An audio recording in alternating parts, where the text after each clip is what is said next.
Mis padres me llevaron a juicio por quedarme con la casa que compré. No es broma. El mes pasado cerré la compra de mi primera vivienda después de 13 años de ahorrar y trabajar en 2 empleos, y su respuesta fue demandarme. Mis propios padres. Hola, Reddit. Me llamo Claire Matthews. Tengo 34 años y he trabajado casi todos los días de mi vida adulta para cumplir un sueño, tener una casa propia. No una mansión ni una finca enorme, solo una casita modesta donde por fin pudiera suspirar y decir, lo logré, sin aval, sin ayuda de nadie, solo yo, mi ética de trabajo incansable y años de sacrificio. Así que se podrán imaginar lo devastador que fue que, apenas un mes después de firmar los papeles de la casa, mis propios padres interpusieran una demanda contra mí para reclamarla. Para explicarles bien, crecí en un pueblo pequeño de Oregón, la mayor de 3 hermanos. Mis padres, Mark y Linda, siempre fueron complicados, no abusivos ni crueles a la vista, pero sí emocionalmente manipuladores y con un sentido de derecho muy arraigado. Mi papá trabajaba en la construcción, mi mamá atendía medio turno en una tienda de regalos. Nunca fuimos ricos, pero no supe cuánto resentían el dinero hasta que yo empecé a generarlo. Fui la primera de mi familia en ir a la universidad, para pagarla. Trabajaba de mesera en las noches y daba clases particulares en el día. Estudié contabilidad y, al graduarme, conseguí empleo en una firma en Portland. Me quedé ahí y fui subiendo de puesto poco a poco. No era glamuroso, pero era estable, vivía con austeridad, sin vacaciones ni lujos, ahorrando durante 13 años porque quería una casa que nadie pudiera quitarme.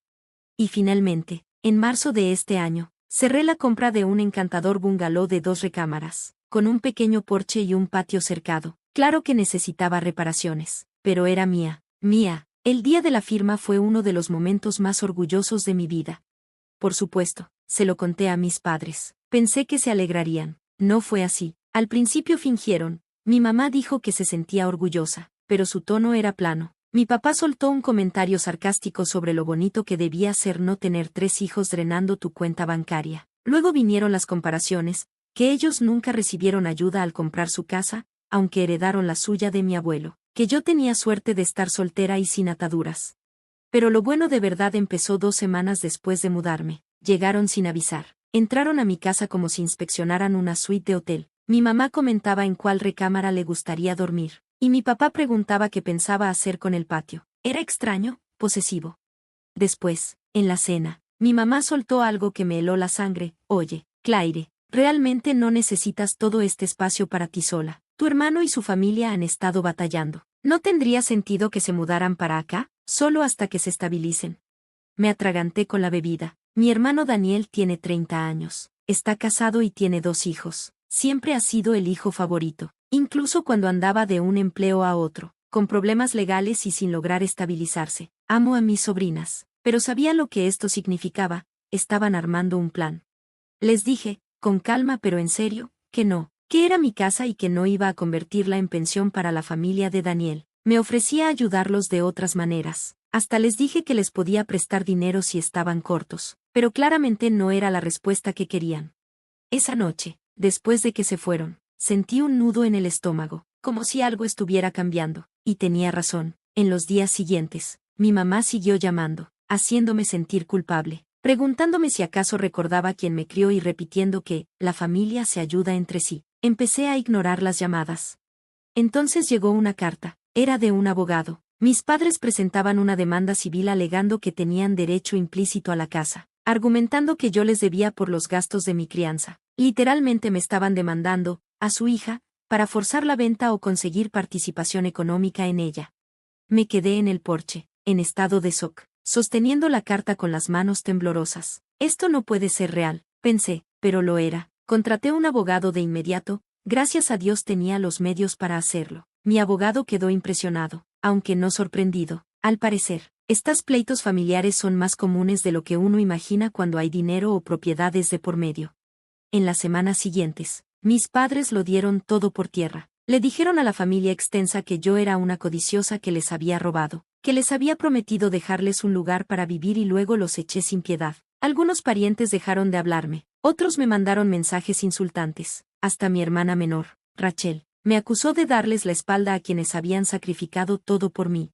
Nadie parecía entender que no había tomado nada de nadie. Yo había trabajado, ahorrado y esperado más de una década para costearme esta casa, y ahora intentaban quitármela porque se sentían con derecho sobre lo que yo construí.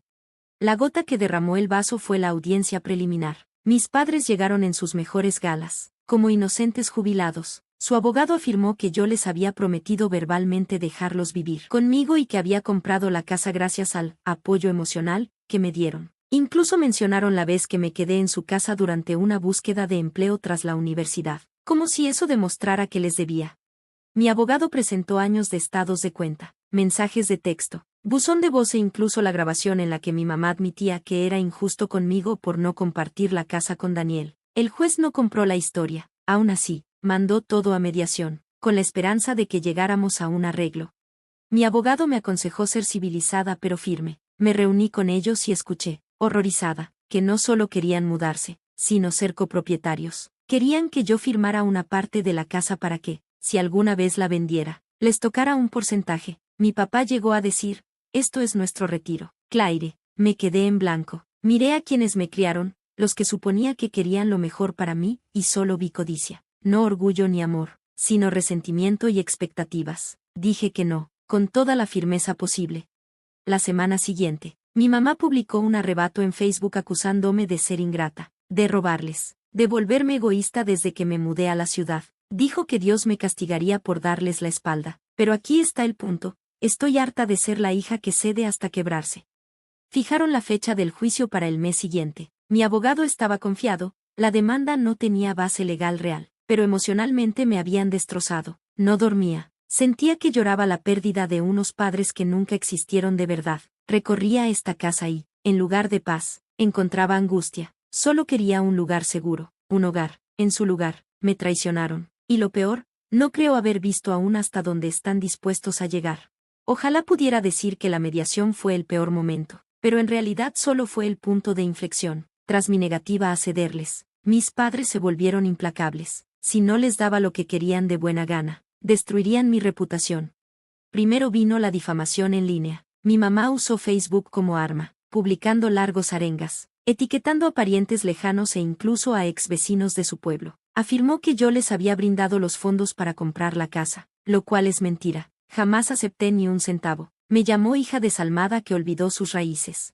Pero lo que realmente me rompió fue cuando arrastraron mi trabajo a todo esto. De alguna forma encontraron la página de LinkedIn de mi firma y dejaron comentarios hirientes en publicaciones de la empresa. Mi mamá incluso mandó un correo a Recursos Humanos acusándome de manipular a la familia y de fraude hacia personas mayores. Una historia delirante para intentar despedirme. Por suerte, mi jefe me conoce bien y no hizo caso, pero la humillación fue terrible.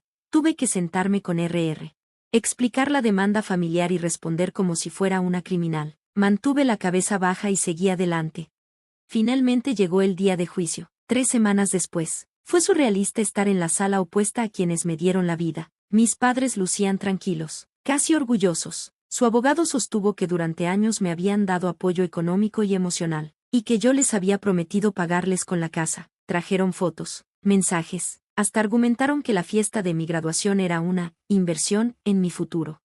Cuando llegó nuestro turno, mi abogado fue quirúrgico, presentó mis estados bancarios, el historial del préstamo y correos que demostraban que pagué mi universidad, el alquiler y la casa íntegramente. El momento más poderoso fue cuando reprodujo la grabación de la mediación. Mi papá diciendo, esta casa es nuestro retiro, y mi mamá respondiendo, me debes. No olvides quién te crió. El juez escuchó en silencio y, al hablar, tuvo un tono cortante. Dijo que era lamentable ver a una familia así, pero que no había base legal para la demanda. Reprendió a mis padres por abusar del sistema judicial y coaccionar propiedad de su hija. Desestimó la demanda por completo.